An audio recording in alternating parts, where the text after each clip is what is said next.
SSC result দিল, আমাকে একজন মেসেজ পাঠিয়েছে, হুজুর আমি আত্মহত্যা করব। হয় না আরো কি আত্মহত্যা করে, এটা জায়েজ না হারাম?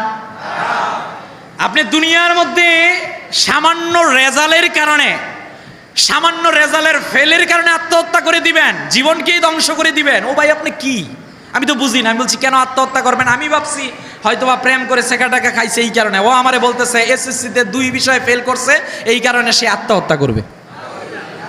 হয় না? আরো আওয়াজ দিয়ে বলেন।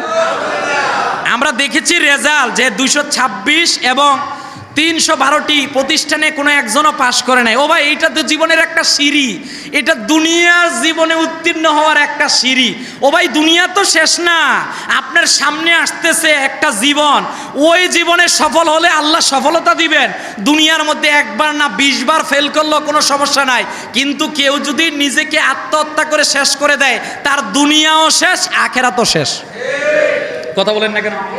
গভর্নমেন্ট দেখবে, আমরা পিতামাতা যারা আছি তারা দেখবো কোভিডের পর মোবাইলে, হাতে মোবাইল আসার কারণে, টিকটক ধরার কারণে এখন এসএসসিতে পাস করতে পারি না। শুধু অন্যের ঘাড়ে তো দোষ দিলে হবে না, শিক্ষককে সচেতন হতে হবে, পিতামাতাকে সচেতন হতে হবে, ছাত্রকে সচেতন হতে হবে। তখনই আবার দেখা যাবে ফেল না, জিপিএ 5 পাবে। কথা বলেন না কেন? তাহলে জীবন আল্লাহ আমানত দিয়েছেন, ওই জীবনকে ধ্বংস করা যাবে।